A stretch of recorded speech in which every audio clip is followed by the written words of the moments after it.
नमस्कार साथियों, कैसे हो आप सब। आशा करते हैं कि आप सभी स्वस्थ होंगे, मस्त होंगे और अपने कार्य में व्यस्त होंगे।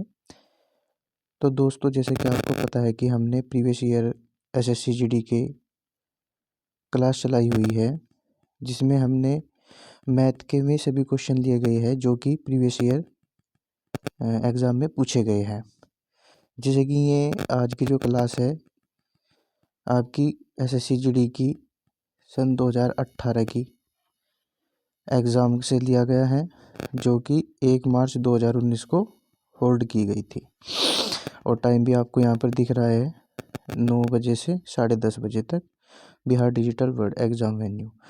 तो ठीक है, चलिए शुरू करते हैं आज की क्लास। और आज की क्लास का पहला क्वेश्चन है आपका, क्वेश्चन को थोड़ा ध्यान से पढ़ लेते हैं। ए पाइप 20 मिनट में एक टैंक खाली कर सकता है। दूसरे पाइप बी का व्यास पाइप ए के व्यास से 2 गुना है। यदि दोनों ए और बी पाइप टैंक से जुड़े हैं तो टैंक को खाली करने में लगेगा कितना समय लगेगा, यहाँ से आपसे ये पूछा गया है। तो चलिए देखते हैं क्वेश्चन को। अब आपको पता है कि अगर एक टैंक का व्यास डी है तो दूसरे टैंक का व्यास इससे 2 गुना है, थोड़ा बड़ा है। तो जो टैंक जिस पाइप का व्यास छोटा होगा वो कम पानी डालेगा, और जिस पाइप का व्यास बड़ा होगा वो ज़्यादा पानी डालेगा। यानी कि अगर इस पाइप को 1 घंटा लग रहा तो ये इसको, जैसे इसका व्यास 2 गुना होगा तो इसे हाफ आवर लगेगा।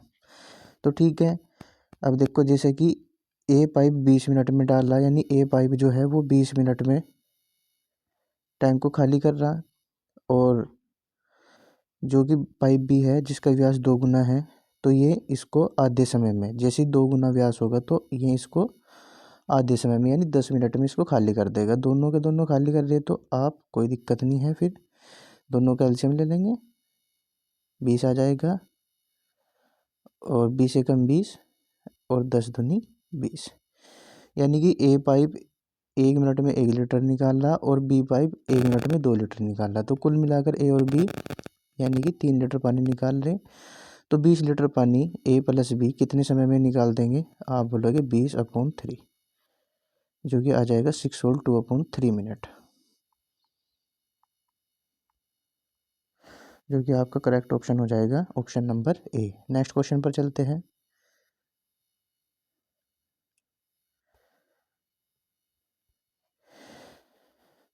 दो संख्याएं तीसरी संख्या से क्रम से 20% और 40% अधिक है, पहली और दूसरी संख्या का अनुपात कितना है। तो चलिए देखते हैं क्वेश्चन को।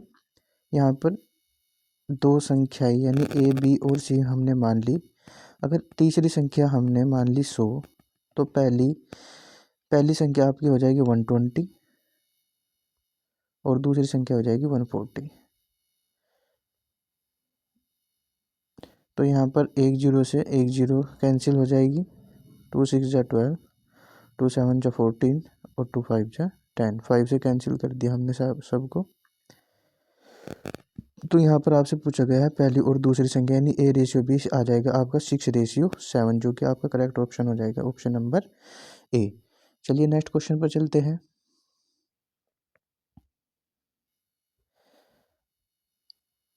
अब नेक्स्ट क्वेश्चन आपसे बोल रहा है कितने वर्षों में एक धनराशि 5% प्रति वर्ष की ब्याज दर पर तिगुनी हो जाएगी। तो चलिए देखते हैं क्वेश्चन को।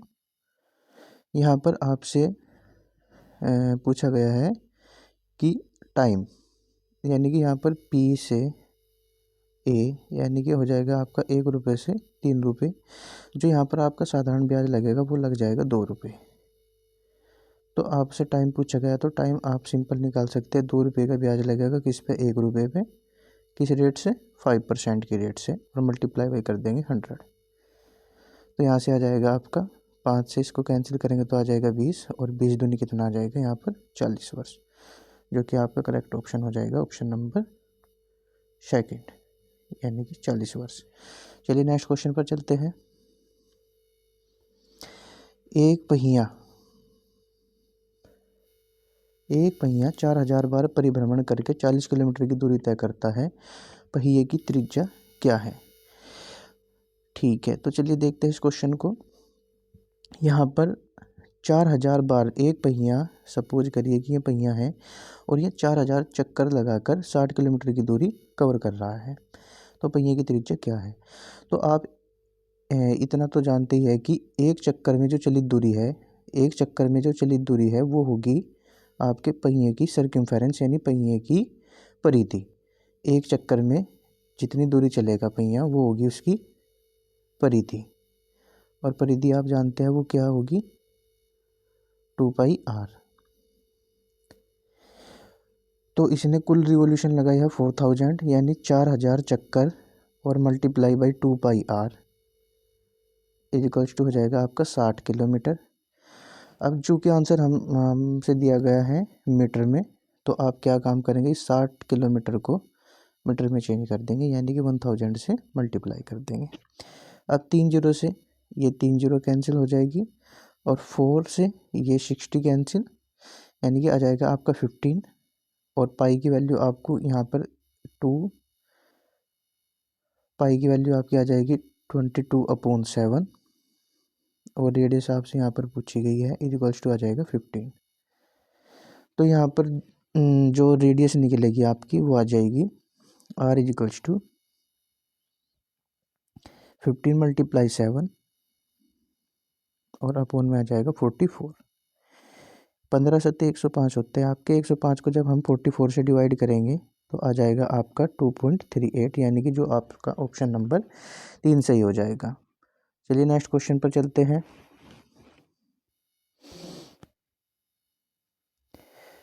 (25/4 - 30 + 2 का स्क्वायर + 18 का मान क्या है।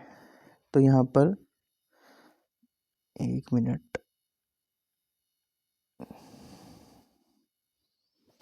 हाँ, तो यहाँ पर 25 ऑफ की जगह हम लगा देंगे मल्टीप्लाई, और सबसे पहले इस ब्रैकेट को सोल्व करते हैं तो यहाँ आ जाएगा 2 का स्क्वायर 4 + 18, तो 18 + 4 इक्वल्स टू आ जाएगा 22।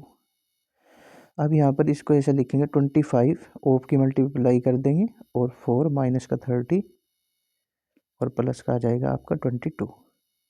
25 4 जो आ जाएगा आपका 100 और 30 में से 22 गए तो माइनस के 8 बचेंगे और 100 में से 8 माइनस हुए तो आपका आ जाएगा 92। ठीक है, जो कि आपका करेक्ट ऑप्शन हो जाएगा ऑप्शन नंबर 3। चलिए नेक्स्ट क्वेश्चन पर चलते हैं।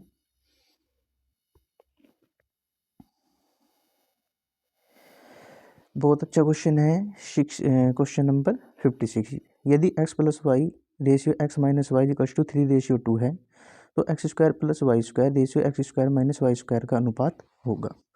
तो चलिए देखते हैं इस क्वेश्चन को। यहाँ पर सबसे पहले हम देखते हैं x + y, x + y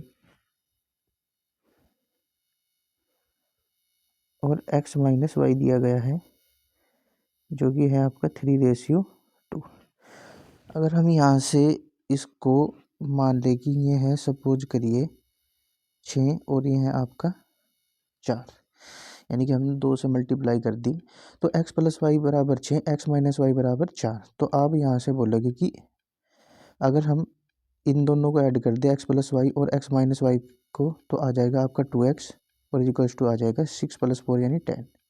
तो यहाँ पर आपकी x की वैल्यू आ जाएगी 5 और y की वैल्यू आ जाएगी आपकी यहाँ से, अगर हम आपकी बार माइनस करें तो y की वैल्यू आ जाएगी आपकी 1। तो x और y का मान आपको पता लग गया। तो चलिए देखते हैं अब जो हम वैल्यू किसकी निकाल लेंगे, x² + y² upon x² - y²। अब इक्वल्स टू आ जाएगा x की वैल्यू 5, 5 का स्क्वायर 25 और +1 यानी कि y का स्क्वायर यानी 1 का स्क्वायर 1। ठीक है, अब x² यानी 25 और -1, तो आपका आ जाएगा 25 और 1 26 और अपोन में आ जाएगा 25 में से 1 गया 24। अब 2 से कैंसिल कर देंगे तो आ जाएगा आपका 13:12, जो कि आपका ऑप्शन हो जाएगा सेकंड। वैसे तो आप इसको 2 से मल्टीप्लाई करने की ज़रूरत नहीं थी, लेकिन हमें कैलकुलेशन आसान बनाने के लिए 2 से मल्टीप्लाई कर दी, क्योंकि आपका वैसे अगर आप सिंपली इसको सोल्व करते तो आपका जो है एक्स और वाई की वैल्यू पॉइंट में आती। तो पॉइंट से बचने के लिए हमने इसमें 2 से मल्टीप्लाई की है। तो ठीक है, नेक्स्ट क्वेश्चन पर चलते हैं।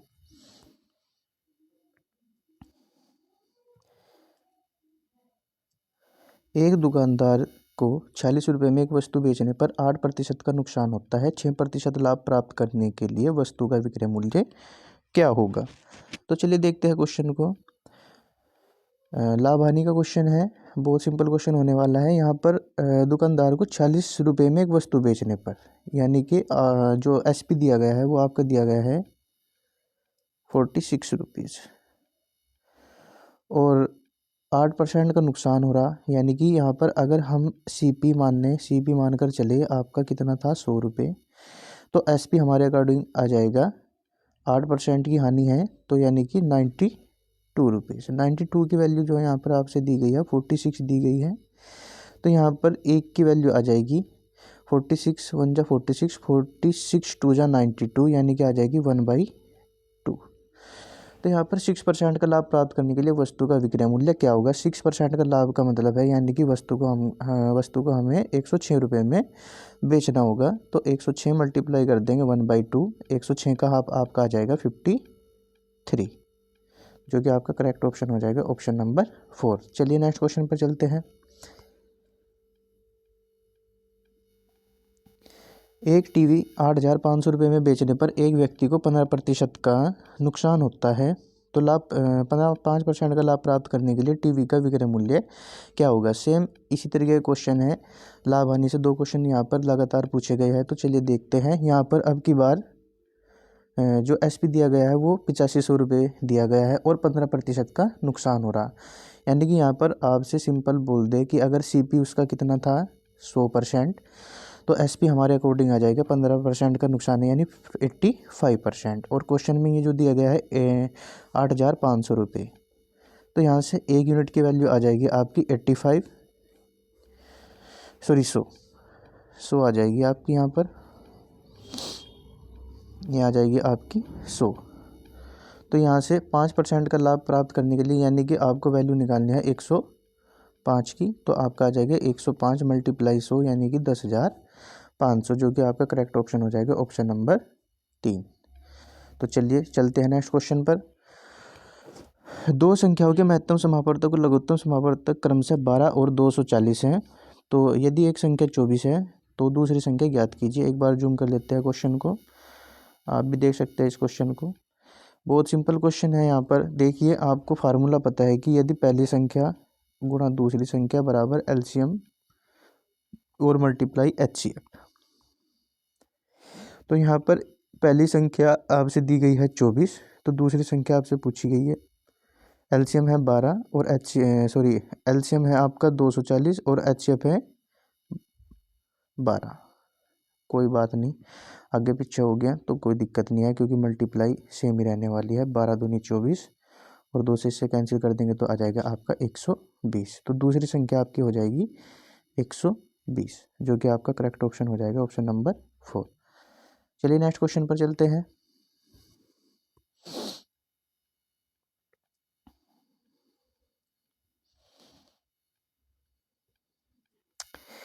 एक व्यापारी 24,500 रुपये अंकित मूल्य के सोफा सेट पर 5% प्रत्येक की 2 क्रमिक छूटे देता है, तो सोफा सेट का बिक्री मूल्य क्या है? बहुत अच्छा क्वेश्चन है। चलिए देखते हैं। 5% की 2 छूट दी गई है। 5% का फ्रैक्शन आपको पता है कितना होता है? ये होता है 1/20। 5% का फ्रैक्शन होता है आपका 1/20। तो यहाँ पर लिखेंगे MP और यहाँ पर लिख देंगे SP। तो 20 रुपये की वस्तु 1 रुपये की छूट मिलकर कितने की बिकी? 19 रुपये की। इसी तरीके से 2 बार लिख देंगे, 20 रुपये की वस्तु फिर 19 रुपये की बिकी, और यहाँ पर मल्टीप्लाई करेंगे, 20 की मल्टीप्लाई 20 में 400 और 19 की मल्टीप्लाई करेंगे तो 361। तो यहाँ पर 400 की वैल्यू जो दी गई है वो दी गई है आपकी 24,500। 24,500, 2 0 से 2 0 कैंसिल, और 4 की वैल्यू आ गई आपकी यहाँ से 245। तो यहाँ पर आपसे पूछा है सोफा सेट का बिक्री मूल्य, यानी कि 361 की वैल्यू दी गई है, 361 की वैल्यू पूछी गई है। ठीक है, तो एक की वैल्यू यहाँ से आपकी आ जाएगी 245 अपॉन 4, और वैल्यू आपसे पूछी गई है 361 की। तो आप क्या काम करेंगे, सीधा 361 की वैल्यू निकालने के लिए आप मल्टीप्लाई कर देंगे 361, और जब आप इसको सोल्व करेंगे तो आपका आंसर आ जाएगा 22,111.75। चलिए नेक्स्ट क्वेश्चन पर चलते हैं।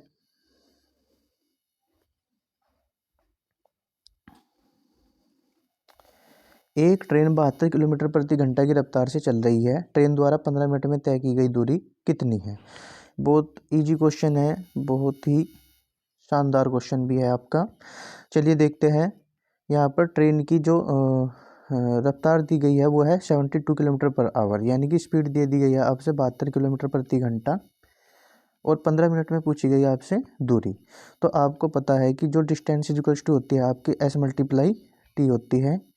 अब S की वैल्यू आपसे दे दी 72 और टाइम दे दिया 15 मिनट। 15 मिनट को भी हम चेंज कर देंगे घंटों में, तो डिवाइड बाई करेंगे 60, 15 1 जा 15, 15 4 जा 60, और इस 4 से इस 72 को कैंसिल करेंगे तो आ जाएगा आपका 18। तो आपका आंसर आ जाएगा 18 किलोमीटर। चलिए नेक्स्ट क्वेश्चन पर चलते हैं।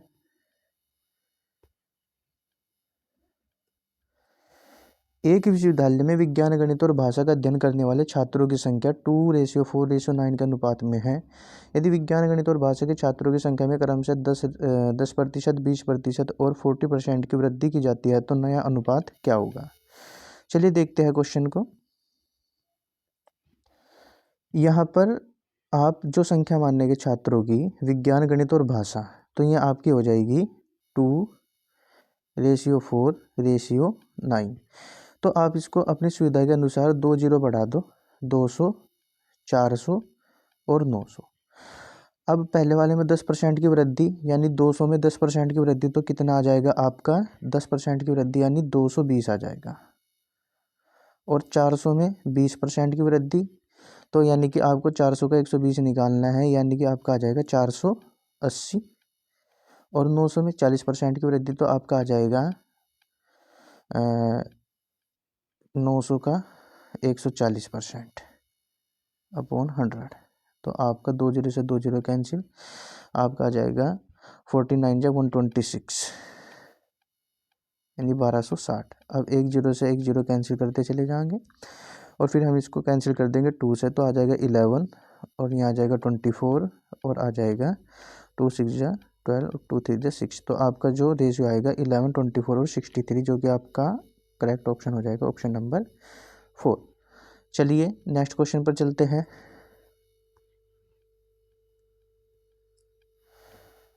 कक्षा 9 में 6 छात्रों के लिए विज्ञान में अंकों का औसत 48 था। परिणाम घोषित होने के बाद यह एक छात्र के मामले में पाया गया कि अंक 45 को गलती से 54 पढ़ लिया गया था, तो सही औसत क्या है? बहुत अच्छा क्वेश्चन है। चलिए देखते हैं कितने छात्र थे। 6 छात्र थे यहाँ पर आपके। तो 6 छात्रों का जो औसत था वो आपका था 48, और यहाँ पर जो करेक्ट मार्क्स थे वो थे आपके 45, लेकिन उसको गलती से पढ़ लिया गया 54। तो जाहिर सी बात है आपका जो औसत है वो ओरिजिनल औसत से थोड़ा ज़्यादा आया होगा, क्योंकि उसने ज़्यादा पढ़ लिया। तो जो आपको ओरिजिनल औसत है वो कम होगा। तो अब उसको कैसे देखेंगे भाई, ये देखो यहाँ पर लिखेंगे राइट और यहाँ पर लिखेंगे रॉन्ग। जो आपके रॉन्ग राइट मार्क्स थे वो तो थे आपके 45, लेकिन जो रॉन्ग मार्क्स थे वो थे आपके 54। तो यहाँ पर अंतर कितने का आया? 9 का। अब ये जो 9 मार्क्स आपके ज़्यादा बढ़ रहे थे तो वो सब रिड्यूस हो जाएंगे, और वो कितने बंदों से रिड्यूस होंगे? 6 बंदों से, यानी 6 बंदों से ये आपके 9 मार्क्स रिड्यूस होंगे। तो आपका आ जाएगा 3 2 जा 6 और 3 3 जा 9। तो आपका यानी कि आ जाएगा 1.5। तो सबका जो औसत है वो 1.5 रिड्यूस हो जाएगा। तो 48 में से 1.5 माइनस करेंगे तो आपका आ जाएगा 46.5, जो कि आपका करेक्ट ऑप्शन हो जाएगा टी। चलिए नेक्स्ट क्वेश्चन पर चलते हैं। The areas of two squares are 16:9, the ratio of their perimeter is. तो यहाँ पर आपसे दिया गया है, एक बार हिंदी में इसको कन्वर्ट करते हैं कि दो वर्गों का जो क्षेत्रफल दिया गया है वो दिया गया है आपका 16:9, तो उसके परिमाप का, उनके परिमापों का अनुपात कितना होगा। तो यहाँ पर हमने मान ली एक स्क्वायर की साइड A1 और एक स्क्वायर की साइड A2। तो यहाँ पर A1 स्क्वायर और A2 स्क्वायर दिया गया है आपका 16:9। तो A1:A2 आपका हो जाएगा, यहाँ से A1:A2 आपका हो जाएगा, स्क्वायर रूट ले लेंगे तो 16 का रेशियो 4 और 9 का स्क्वायर रूट आ जाएगा आपका 3। तो यहाँ से पेरीमीटर पूछा गया है, यानी कि 4A1 और 4A2, क्योंकि पेरीमीटर आपका होता है वर्ग का जो परिमाप होता है 4 मल्टीप्लाई साइड। तो यहाँ पर आ जाएगा A1 की मल्टीप्लाई 4 से करेंगे तो आ जाएगा 16 और A2 की मल्टीप्लाई 4 से करेंगे तो आ जाएगा 12। तो आपका करेक्ट ऑप्शन हो जाएगा 16:12। वैसे कि ऑप्शन जो कि दे रखा है आपका 16:12 सही है, नहीं तो आपका जो पेरीमीटर का रेशियो होता है वो भी आपका 4:3 आ जाता है, क्योंकि अगर आप इसको 4 से कैंसिल कर रहे हैं तो ठीक है। चलिए नेक्स्ट क्वेश्चन पर चलते हैं।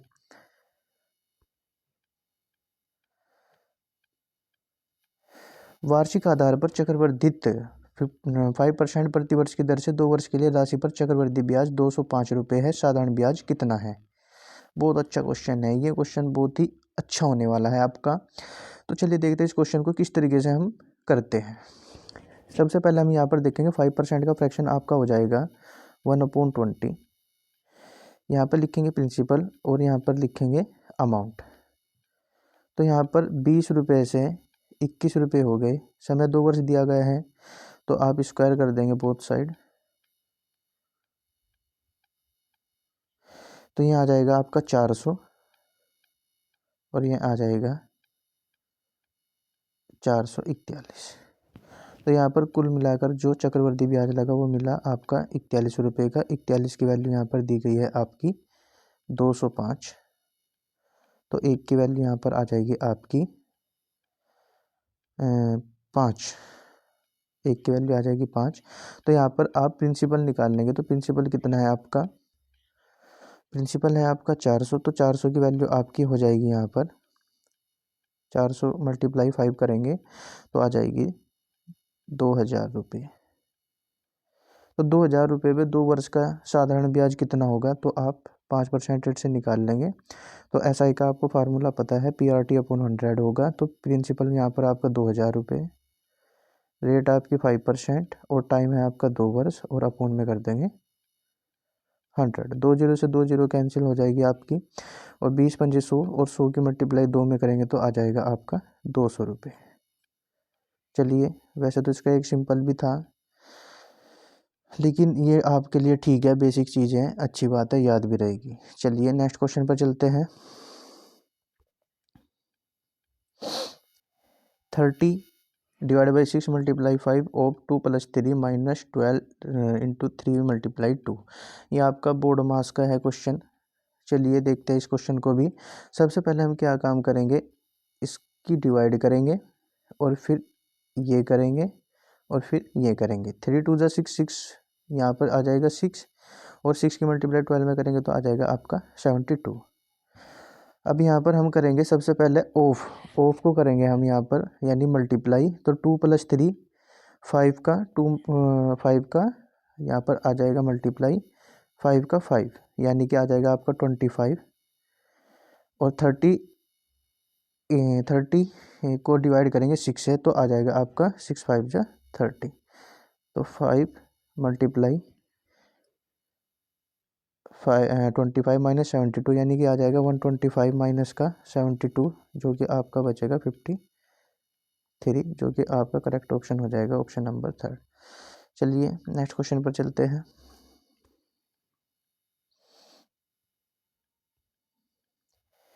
एक कक्षा में 40 छात्रों की औसत आयु 12 वर्ष है। जब शिक्षक की आयु को इसमें शामिल किया जाता है तो औसत 1 से बढ़ जाता है, तो शिक्षक की आयु ज्ञात कीजिए। चलिए देखते हैं क्वेश्चन को, बहुत अच्छा क्वेश्चन है। तो यहाँ पर दिया गया है 40 छात्रों की जो औसत आयु दी गई है वो दी गई है आपकी 12 वर्ष। अब जब शिक्षक की आयु को इसमें सम्मिलित किया जाता है, यानी कि अब बंदे हो गए आपके 41, तो यहाँ पर जो औसत है वो 1 से बढ़ गया, यानी कि आपका आ जाएगा 13। तो अब इसको सिंपल करेंगे, 12 से ये कितना हो गया 1, तो +1 की वृद्धि हुई और यहाँ पर भी +1 की वृद्धि हुई। तो यहाँ पर हम करेंगे 13 की मल्टीप्लाई 1 में और 40 की मल्टीप्लाई इस 1 में। तो जो शिक्षक की आयु होगी, टीचर की जो आयु होगी वो आपकी आ जाएगी 13 की मल्टीप्लाई 1 में करेंगे तो आ जाएगा 13 और 40 की मल्टीप्लाई 1 में करेंगे तो आ जाएगा 40। तो यानी कि आ जाएगा आपका 53 वर्ष, जो कि आपका सेकंड ऑप्शन करेक्ट हो जाएगा। चलिए नेक्स्ट क्वेश्चन पर चलते हैं। एक आयत का क्षेत्रफल 27 मीटर स्क्वायर है और इसकी लंबाई इसकी चौड़ाई की 3 गुनी है। आयत की परिधि ज्ञात कीजिए। चलिए देखते हैं क्वेश्चन को। यहाँ पर आपको पता है आयत क्या होता है। सबसे पहले थोड़ा सा देखेंगे। आयत ये होता है जिसकी आमने सामने की भुजाएं बराबर और प्रत्येक एंगल 90 डिग्री का होता है। इसका जो एरिया होता है वो होता है लंबाई मल्टीप्लाई चौड़ाई, और इसका जो परिमाप होता है ये तो हो गया इसका एरिया, और जो इसका पेरीमीटर होता है वो होता है 2 × L+B। तो चलिए देखते हैं। यहाँ पर इसकी लंबाई और इसकी चौड़ाई की 3 गुनी है, तो यानी अगर चौड़ाई b है, यानी b अगर हमने मान ली b मान ली हमने x मान ली, तो जो l है वो आ जाएगी आपकी 3x। तो ठीक है, इसका जो क्षेत्रफल होगा वो हो जाएगा आपका लंबाई गुना चौड़ाई, यानी कि 3x × x इक्वल्स टू आ जाएगा आपका 27, और 3 से इसको कैंसिल किया तो आ जाएगा 9। तो x की मल्टीप्लाई x में लगी तो आ जाएगा x² यानी 9, और x की वैल्यू आ जाएगी स्क्वायर रूट ले लेंगे 9 का तो आ जाएगा 3। तो अब यहाँ से पूछी गई है आयत की परिधि। परिधि का मतलब यहाँ पर सबसे पहले तो आप साइड निकाल लेंगे। तो x की वैल्यू 3 यानी इसकी चौड़ाई 3 थी, तो लंबाई हो जाएगी 9। तो अब यहाँ पर पेरीमीटर निकाल लेंगे तो कितना आ जाएगा 2 × L+B, यानी 9 और 3 को ऐड कर देंगे, आ जाएगा आपका 12, और 12 दूनी कितना आ जाएगा 12 × 2 = 24 मीटर। तो जो कि आपका करेक्ट ऑप्शन हो जाएगा ऑप्शन नंबर 4। नेक्स्ट क्वेश्चन पर चलते हैं। यहाँ पर दिया गया है 2 स्टेशनों के बीच की दूरी 500 किलोमीटर है। एक ट्रेन सुबह 9 बजे स्टेशन ए से निकलती है और 60 किलोमीटर प्रति घंटा की रफ्तार से स्टेशन बी की ओर जाती है। दूसरी ट्रेन सुबह 10 बजे स्टेशन बी से निकलती है और 40 किलोमीटर प्रति घंटा की रफ्तार से ए की ओर जाती है। किस समय पर दोनों ट्रेन एक दूसरे से गुजरेंगी, यानी कि यहाँ पर मिलेंगी, आपसे ये पूछा गया है। तो देखिए थोड़ा सा पहले इसकी फिगर देख लेते हैं। ये स्थान ए हो गया और ये स्थान बी हो गया। इन दोनों के बीच की जो दूरी है वो है 500 किलोमीटर,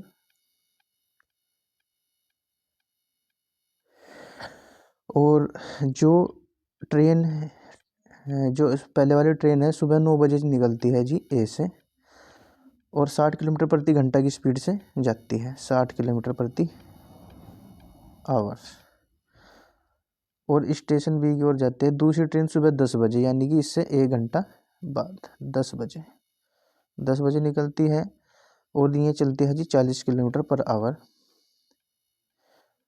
की स्पीड से। तो अब पूछा गया है कि किस समय दोनों एक दूसरे से गुजरेंगी। तो ठीक है, सबसे पहले हम यहाँ पर देखेंगे कि जब यह ट्रेन पहले वाली आपकी 9 बजे से चली और ये ट्रेन आपकी 10 बजे चली, तो यहाँ पर हम देखेंगे कि 10 बजे तक पहले वाली ट्रेन ने कितनी दूरी कवर कर ली होगी। तो आप बोलेंगे कि जी 1 घंटे में ये 60 किलोमीटर जाती है, तो 1 घंटे में ये यहाँ पर पहुँच गई होगी 60 किलोमीटर। तो ठीक है, अब जो बाकी दूरी बची ये बच गई आपकी 440 किलोमीटर। तो अब इनके बीच की दूरी 440 किलोमीटर है, और इधर से इस दूसरे वाली ट्रेन ने भी चलना स्टार्ट कर दिया।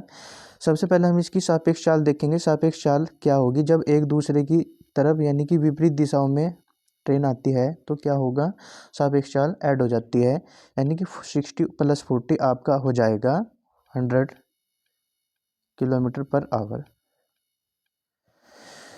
तो ठीक है, अब यहाँ पर आपका टाइम जो होगा, टाइम आपका आ जाएगा डिस्टेंस अपॉन स्पीड। डिस्टेंस आपकी 440 किलोमीटर और स्पीड आ गई आपकी यहाँ पर 100। 0 से 0 कैंसिल, यानी कि आ जाएंगे 4.4 आवर्स। अब 4.4 आवर्स का मतलब आपका आ जाएगा यहाँ पर सुबह 10 बजे से 4.4 घंटे, यानी कि आपके आ जाएंगे 2.4 2.4, यानी कि अब इस 0.4 को आप जो 0.4 आवर है इसको आप मिनट में चेंज कर सकते हैं। तो आप 4 घंटे तो पूरे, और 0.4 का मतलब आ जाएगा 0.4 की मल्टीप्लाई आप 60 से मल्टीप्लाई करेंगे तो आपका आ जाएगा 24 मिनट। तो यानी 4 घंटे 24 मिनट बाद 10 बजे से 4 + 4 घंटे 24 मिनट बाद जो समय होगा आपका वो आ जाएगा आपका 2:24। तो ठीक है, 2:24, यानी दोपहर के 2 बज जाएंगे आपके। ठीक है, जो कि आपका करेक्ट ऑप्शन हो जाएगा ऑप्शन नंबर 3। बढ़िया क्वेश्चन था, एक बार दोबारा से देख लियो अगर समझ में ना आया हो। चलिए नेक्स्ट क्वेश्चन पर चलते हैं। वर्ग अंतराल की ऊपरी सीमा और निचली सीमा के बीच के अंतर को क्या कहा जाता है? ये होता है जी आपका वर्ग आकार। ये आपका सांख्यिकी चैप्टर से क्वेश्चन उठाया गया है। देखिए जैसे कि ये होता है कि 10 से 20 इस तरीके से आपके अंतराल बटे होते हैं, 10 से 20, 20 से 30, 30 से 40 इस तरीके से होता है। तो यहाँ पर जो ये लोअर लिमिट होती है और ये आपकी अपर लिमिट, इसी तरीके से ये लोअर लिमिट, ये अपर लिमिट, यानी कि निम्न सीमा और उच्च सीमा। तो निम्न सीमा और उच्च सीमा के जो बीच का गैप होता है उसे ही हम क्या बोलते हैं? वर्ग आकार। ठीक है, जिसे कि बोलते हैं इंग्लिश में बोलते हैं आप इसको डिफरेंस, यानी हाइट। एच से रिप्रेजेंट करते हैं हम इसको। ठीक है, तो यहाँ पर हाइट कितनी आ जाएगी आपकी 10। तो ठीक है, यहाँ पर आपसे पूछा गया था कि इसको क्या बोलते हैं, तो आप सिंपल बोलेंगे वर्ग आकार। ठीक है, आवर्ती वितरण ऐसा होता है कि यहाँ पर जैसे कि इस तरीके से आपसे दे दिया गया कि यहाँ पर ये 2 है, ये 4 है, ये 5 है, तो इसको क्या बोलेंगे हम? फ्रीक्वेंसी। एक यहाँ पर CF होती है, कम्यूटेटिव फ्रीक्वेंसी, संचयी बारंबार। तो उसको कैसे निकालते हैं और इसका यूज हम कब करते हैं? जब हमें निकालनी होती है माध्यिका। तो इस 2 को तो एज इट इज रखेंगे और इस 2 में 4 को ऐड कर देंगे तो आ जाएंगे 6, 6 में 5 ऐड कर देंगे तो 11। तो इस तरीके से होता है, कोई बात नहीं, जब हम इस चैप्टर को पढ़ाएंगे तो बहुत अच्छी तरीके से पढ़ाएंगे। चलिए नेक्स्ट क्वेश्चन पर चलते हैं।